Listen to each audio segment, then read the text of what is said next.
super good. Preston actually doesn't have any electric resist or immune, so I think that Regieleki is going to be a really, really big problem for him to deal with. So I think speed control is going to be the name of the game in this one. On Preston side, sending out the Zapdos and the Urshifu single strike to start.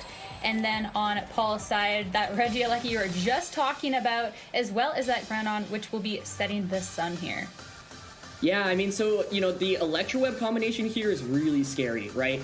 Because Regieleki actually outspeeds everything on Preston's team, and Preston doesn't have a Fake Out user to deny that Electro Web. So the thing is, Paul found this really good lead, Aleki plus Groudon, because he recognizes, hey, Groudon actually just does really well offensively into Preston's entire team, especially if I can actually get those Electro Webs off before my opponent can move, right? So here, from Preston's end, you know, Urshifu may want to consider going for a Sucker Punch onto Aleki or go for a Protect. If not, then we saw Paul's move, you know, it's just going to feint to a double up. That's actually so tough for Preston then, because then the Groudon also moves before Zapdos. You get a special defense boost via Max Quake, and I feel like Paul's team, just this Aleki plus Groudon combination alone matches up really well against anything that's not Dynamax from Preston's end.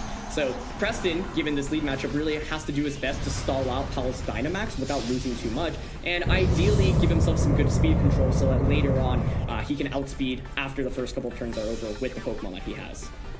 Both of these players opting to Dynamax first turn here. Sure enough, we see that Electro Web coming out from that Regieleki. It is going to be dropping the speed of both this Urshifu and the Zapdos, allowing this Groudon to go for a big Max Quake into the Urshifu, and unfortunately just take it right out of this match, not having any opportunity. I know you're talking about the Sucker Punch, but unfortunately, no, opting not to go for it, and is just going to be knocked out instead. Yeah, I think that's honestly a dream turn for Paul. Max Airstream comes out, sure, but, you know, targets the Groudon. Look how little damage Groudon takes after that Max special defense boost. I mean, this is why, like, you know, this Aleki just by itself is already such a problem, and then the Groudon is just such a perfect partner for it. And without any Fake Out, without any main good speed control from Preston's end other than this Max Airstream, really difficult to deal with. So Entei comes in, but once again, you know, the Airstream basically puts Zapdos back at neutral, and like he's still free to just spam those Electro Webs, right? And like, I think the play that Paul's making here, doubling up onto Entei, super safe. If Entei protects, so be it. Zapdos at best gets another Max Airstream off, maybe a Max Flare into Regieleki, and if Max Flare can actually get that one-hit KO, that would actually be a really big deal. But if Aleki is Focus Sash, then you're not going to be able to, you know, actually pick up that knockout. So it is going to be the Protect from Entei, you know, kind of weather the storm a little bit, but this is just such a good lead for Paul, and once again, it's going to be that Electro Web coming out. Yeah, just the pure offense that Paul is able to bring right off of the gate here, and those Max Quake special defense boosts, huge against this Zapdos. I mean, there's the target into the Entei with the Quake, but even through the Protect, actually doing a lot of damage and still getting those boosts. So the Zapdos is not actually really putting too much offensive pressure on. And just going to go for another Airstream, just trying to get a little bit of speed back again into the ground. It's not even bringing it down to half, though, at this point, which, I don't know, it's not looking too fantastic. No, definitely not. I mean, part of it is that this Zapdos doesn't have something like a Life Orb, right? So what's interesting here is that you have given Entei a speed boost. I'm not sure how, you know, both trainers have trained their respective Pokemon, but, you know, even with the speed boost, like, there is the potential that Regieleki can actually still outspeed that Entei. However, Paul just opting for the safe Protect here, just wants to guarantee that Aleki, you know, hangs on after this turn. That makes a lot of sense, because you might want to Electro Web that Zacian that might be waiting in the back. So Protect just makes sure, you know, you don't take any damage here. Looks like Entei is going to target into the Aleki, so great Protect there from Paul. Zapdos going for a third Airstream. Finally bringing the Groudon down to the yellow there with that critical hit. All things considered, still really didn't do too much damage though. And the Groudon is going to get that recovery from the Citrus Berry, bringing it back to almost where it was. Yeah, you know, you definitely don't want to spend 3 turns of your Dynamax doing around 50% of damage to a Groudon, and in the end, that's basically what happened. So, you know, I think Paul has basically played every turn safely. You know, he has a team advantage, and he has executed that team advantage really well. I think Preston has honestly done everything he can for the most part. It's just tough, you know, this Aleki hasn't even gotten damaged off yet, and or taken any damage onto him. That's kind of the problem here, right? So Zacian is in the back, but the problem is that this Regieleki is still able to put on pressure with Electro Web. And after a single Electro Web and you drop that Zacian speed, Paul still has 2 Pokemon in the back. And there's all these special defense boosts on both of these Pokemon. Like, Paul just has so many options to work with right now. So I think with Alecki, you just want to guarantee a speed drop onto both of these. And yeah, Paul just double checking the stats here. But Electro Web feels really consistent because that paves the way for, as you see, Charizard in the back, as well as that Incineroar. And Incineroar is such a good switching here, right? You get that Intimidate off against Zacian. You also put on Fake Out pressure next turn. And the numbers advantage just feels so big right now for Paul.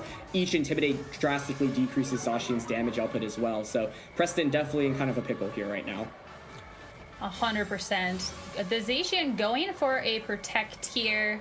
So no speed drop, but we are going to see that Electro Web into the Zapdos here. The Zapdos just trying to build its speed up with these max airstreams, but just getting dropped back down again. Zapdos with that Heat Wave, just going for some chip damage, barely doing anything to this Incineroar, and honestly not too much to this Regieleki either, considering all the special defense boosts that it has. Yeah, it's rare to see Regieleki actually take attacks well in general, because it's considered one of the most frail Pokemon in this format, but yeah, only takes 40 damage there. Paul going for the safe Fake Out plus Thunderbolt play. I really like this because it's just, a guaranteed KO here onto the Zapdos. No reason to risk something like an Electro Web miss, so just by far the most consistent option that he had here. Even if Zapdos protects there, well, Thunderbolt next turn will just finish it off anyway. Now it's a 4v1. This poor Zacian really can't do very much at all, especially after a single Intimidate. This is why Intimidate is so common in the format, especially in Incineroar. Otherwise Zacian would really just run over so many different teams, and that's why you see players often opt for Pokemon like Incineroar or Landorus Therian to kind of deal with it. But I mean, that was a really well played game on Paul's end, and I think Preston just didn't have too many options starting from the lead. So I think he really has to maybe adjust his lead matchup or consider protecting on the first turn with Urshifu or whatever other Pokemon he brings next to that Zapdos potentially. It's really tough though, because like, Suicune can set up Tailwind, but do you really want to bring Suicune up against an Alecki and a Groudon that's going to max against you? Maybe not. And then there's that Metagross in the back, but that doesn't also feel like a very good option for Preston. So I feel like Preston's kind of locked into the 4 Pokemon he brought. He just needs to maybe adjust his game plan. Consider, just not losing a Pokemon for free the way turn 1 happened in that last game, because that just really snowballed so quickly. Definitely seems like a bit of an uphill battle. I mean, just the sheer pressure that Paul was able to put on with that Groudon and getting the speed control of the Regieleki. Unfortunately, the Zapdos wasn't able to do much, and Paul was just free to start targeting down anything that was next to that Zapdos until it was able to just take out the Zapdos at the end and really isolate that Zacian. So that being said, I'm really excited to see what Preston can do in this second game, see how he switches it up, and let's just get to it. Yeah, let's get into it. I think part of this maybe don't keep max airstreaming Groudon. Alecki might actually be a better target, right? Because you saw how little max airstream is doing, especially when Groudon's getting these special defense boosts. One thing that's actually really critical to consider is that there is that Zacian in the back, right? So if you can prevent that from getting Electro Web, then in the late game, it can actually outspeed a lot of Pulse Pokemon. So kind of just try to deal with the Alecki early on so that you won't get speed drops later on in the match. Now this time we see the Entei adjustment from Preston's end, which I definitely like, because, it actually puts on a fair amount of offensive pressure just with something like its fire type attacks, like Sacred Fire, for example. And so in this position, if you're Preston, you might want to consider protecting Entei this time around, because you don't want to take just an Electro Web plus Max Quake combo, exactly like what happened in turn 1 of that last game. So we'll see if Entei actually has the protect here. Some players like to run Assault Vest on Entei, for example. But I imagine if you're leading Entei here, you want to play a little bit differently than how that last game went. I like the idea of also conserving that Urshifu, because late game Wicked Rolls or Sucker Punches I think are more valuable than most other regular attacks that Preston may have. Yeah, Preston going yet again with that turn 1 Dynamax with that Zapdos, matching Paul's turn 1 Dynamax with this Groudon. A little bit similar here, but I mean, on Paul's end, going for those Quakes early on, especially against that Zapdos, his partners was just so strong. How could he not really go for that? And Zapdos, I feel like, is one of the only ways with this lead to be trying to get any sort of speed control against that Regieleki.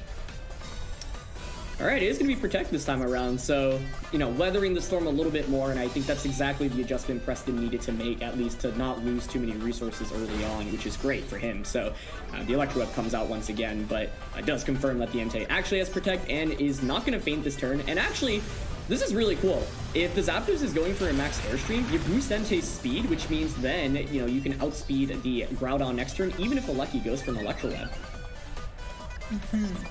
So let's see where this Zapdos is targeting into with the Airstream. It is going to be hitting into the Regieleki instead of the Groudon this time around. So it is picking up about a half of the health here. I mean, the Quake Boost is really helping out the Regieleki here, but I mean, it's more damage than would have happened to the Groudon, that's for sure. Yeah, absolutely. So Lecky actually going for a Protect here, you know, trying to bypass any damage, you know, expecting Preston to maybe target into that slot once again. But Entei does not fall for it this time around. That's going to be a Life Orb, Sacred Fire, onto the Groudon, but no burn, which is actually huge. A burn there would have been very detrimental for Paul.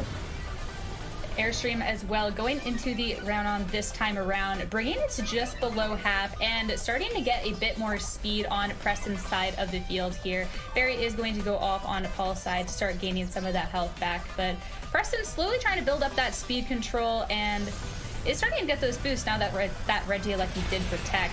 The Max Quake will go into the Entei and unfortunately clean that up, getting another special defense boost on Paul's side.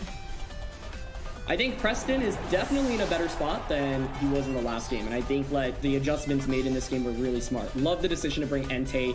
Great Protect on the first turn. Great play to double up onto the Groudon this last turn. I mean, he's basically played as well as he can, right, given the scenario. I think, once again, this matchup feels a little bit more in Paul's favor. This Electro plus Groudon combination are just so difficult to deal with, but I think Preston's basically doing everything he can to, you know, fight back. And so here, you know, you put on pressure, maybe a Sucker Punch onto Lecky. Paul doesn't want to feint to that Sucker Punch, so actually makes a heads-up switch here, switching into Incineroar. You get that Intimidate off against the Urshifu. You also pressure with Fake Out next turn, and you don't, you know, feint from a potential Sucker Punch. And looks like Urshifu did go for that Sucker Punch there. Unfortunate for Preston, and that Airstream is going to hit into that Incineroar, is dealing a good amount of damage. I really like that swap too, saving the Regieleki for later, as well as not getting knocked out from that Sucker Punch damage. The Quake will be going into the Urshifu, picking up a lot of damage here, bringing it down to the red. I mean, it's a tough position for Preston to be in. Yeah, definitely takes so much damage on that Urshifu, and Paul bringing in that Incineroar now, has that fake out pressure, has that Alecki in the back as well, which is really important. But what's interesting this time around is that the Zapdos is actually really speedy. It's gotten multiple speed boosts off, and it actually hasn't taken too much damage at this point. So Paul in this position, you know, definitely has the numbers advantage. That Urshifu is also dangerously low from Preston's end. But Preston here definitely has some options. I mean, you might be worried about Fake Out for this turn from Incineroar, right? So you could just double Protect. Paul, it looks like, actually is not opting for that Fake Out option and might actually get punished for it. It's going to be Thunderbolt into that Incineroar, and let's see. The double target into that Incineroar is going to clean it up. Really interested about the no fake out option, and unfortunately, because of that, the Incineroar is going to be going down here. Yeah, that's oh, that was a Rock Slide miss, I think, onto the Urshifu, and I can't help but wonder if it connected. I mean, Urshifu's at what, 15%, had a defense drop, maybe actually would have picked up the knockout there. But I think the main thing here is, yeah, the lack of fake out means like Preston there is able to get damage off with both of his Pokemon. And now you have a Zapdos that's speedy, right? So Alecki doesn't have its boost anymore. You could just go for something like a Heat Wave here potentially and just knock out that Regieleki. And we know that Regieleki didn't Protect, so here's Heat Wave. Is it enough to just KO? It does. Regieleki is going down. Fastest Pokemon in the game, unfortunately, is not doing too much against the Zapdos with all of these speed boosts. That Rock Slide is going to connect onto the Zapdos, though. No speed boost can help it here, and unfortunately, it is going down. Yeah, so I mean, really big deal there at the end of the day that Zapdos was faster and was able to knock out the Alecki, right? Because now Paul's actually in such an awkward spot where you don't have Sun around anymore, and Preston's Pokemon are actually faster, right? The Zacian's faster than both of these. The Charizards most of the time are going to outspeed Urshifu, assuming that they're both max speed here. But this time around, you know, Zacian comes out, and Zacian loves these late game scenarios where it doesn't have to worry as much. And actually, I think that Urshifu might have had a speed boost from that max Airstream. So yeah, I think that's the case, then it will just outspeed the Charizard and the Groudon here. So I think Preston in a commanding spot, you know, you really want the Sun up normally for Charizard, but without Sun, I think the Zacian can actually even take a Heat Wave. So yeah, I think since the Urshifu is faster here, you can just Wicked Blow into the Charizard, go for the Blade onto the Groudon. It's a really, really safe play. Paul's play here, I mean, maybe you protect the Groudon, hope to survive a Wicked Blow from the Urshifu, and then get a Heat Wave, you know, burn or crit onto the Zacian. I think that's maybe your best bet, but looks like, you know, here he's not opting for that protect. So Preston definitely, you know, adjusting the game plan a little bit, and being able to pick up that knockout onto Regieleki with Heat Wave was huge. Urshifu here with that Wicked Blow, targeting into the Charizard, bringing it down to just 13 HP. Charizard just holding on. The Behemoth Blade from that Zacian, targeting into the ground here, and is going to pick up that KO. So it's going to be, it's all going to come down to this Charizard with that Heat Wave and seeing what damage it's going to be picking up here. Oh. It's a lot, but it's not enough without the Sun and the solar power, and I think it actually feigns from Life Orb here. So yeah, Paul may be needing a critical hit there onto, in that endgame to actually get the win. But I mean, that was really, really close. I think Preston played that really well, to be honest. And, you know, Paul was making relatively safe plays across the board. Wondering if he maybe forgot the fact that the Zapdos had multiple speed boosts and was just going to outspeed the Alecki there in that endgame. That was a really big deal because you just get that Heat Wave off, Alecki doesn't get an Electro Web off, and then in the end, Paul was able to, or Preston was able to just, you know, outspeed in that endgame. So I think Preston played that game really, really well. It's a tough matchup to maneuver, and I think he definitely made the right adjustments given how different that game one looked. Oh, 100%. The speed control really that Preston was able to bring. I mean, I'm pretty sure if that Regieleki was able to get that Electro Web off later in the game, that could have been a very different outcome. But Preston, recognizing the importance of the speed control in that matchup, was able to go for all of those airstreams to put himself in a position that he could close out that match. Really interested to see if Paul changes something up going into this third game, or is just going to be maneuvering this matchup a little differently. I mean, the Groudon Regieleki start is so strong, but if you're not picking up the win, then you might have to reevaluate a little bit if there's something different to be bringing against Preston here. Yeah, definitely. I think Alecki and Groudon still is really consistent, so I like that lead from Paul's end. You know, maybe you just adjust how you play the first two turns a little bit. It's really essential Alecki actually stays around and consistently outspeeds everything on Preston's end, so conserving that Alecki is going to be important, whether you know, protect it early on, or just make sure that it doesn't faint within the first two turns, or just not let Zapdos get so many max Airstream boosts off. So let's jump into the third game. I kind of expect to see most of the same Pokemon from the players, but I think it's just going to play out a little bit differently, since it does feel like a lot of these Pokemon are just the best for this matchup. So it's going to be that Zapdos Entei lead again, and here we go. Regieleki and Groudon. This looks familiar. Very familiar. But I'm very interested to see how the players are going to maneuver this lead this time around, especially on Paul's end here.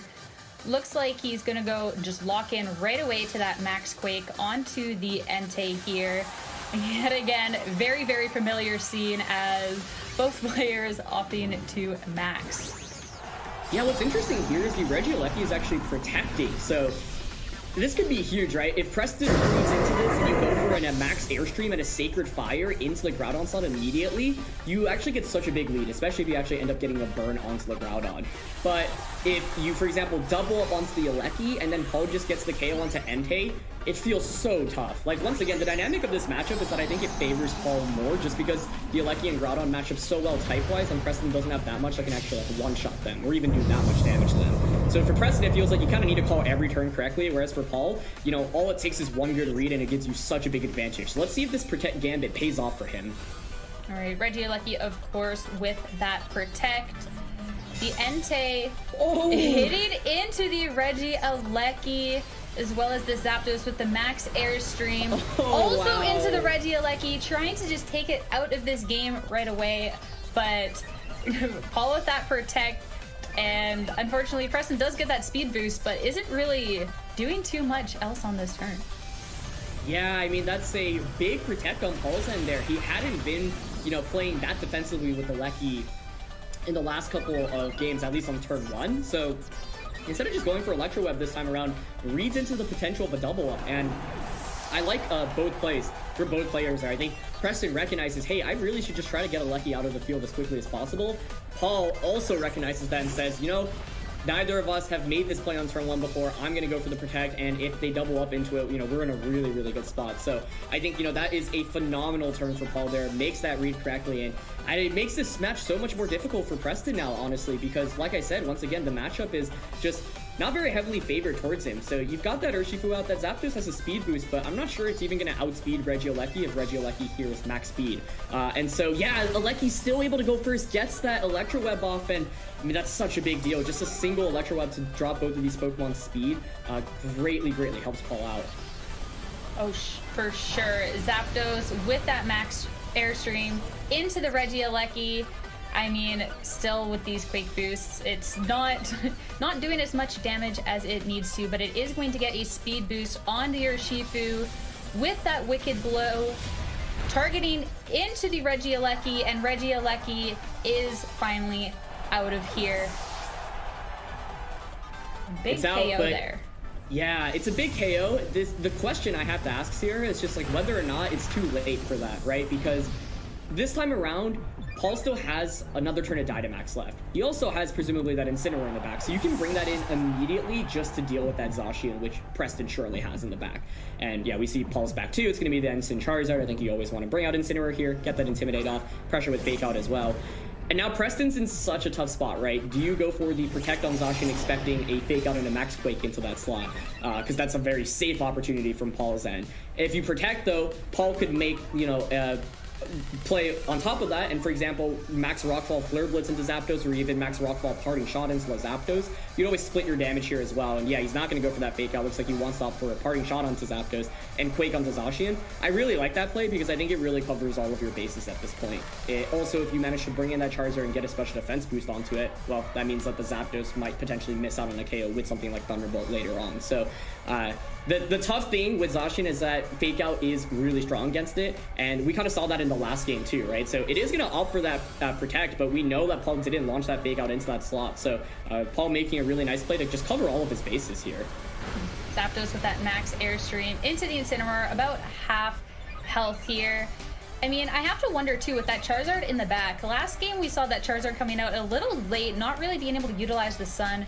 With this Parting Shot, it will be able to go into that Charizard a little sooner rather than later and really get some pressure with those Heat Waves, which I think might put a lot of pressure out here.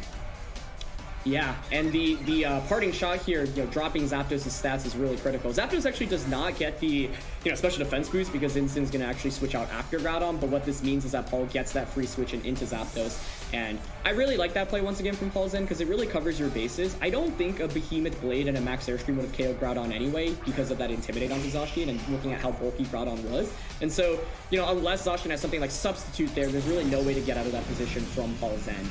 Paul already has the numbers advantage. Now you've weakened the Zapdos as well.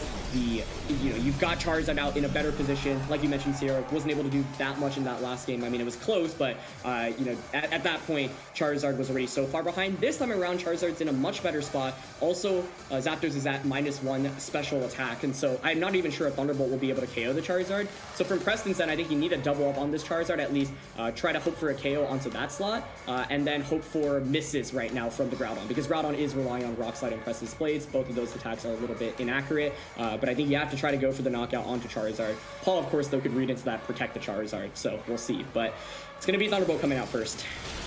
All right, Thunderbolt connecting with the Charizard, bringing it down to 31 HP. This Zacian with the Behemoth Blade, and it is going to target into the Groudon here. Oh, Groudon.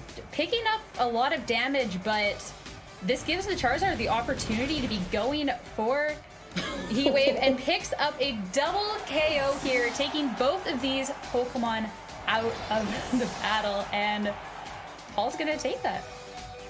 Yeah, you know, I think this was going to be a really tough game for Preston after turn 1 because Paul made that really, really nice read with Protect. But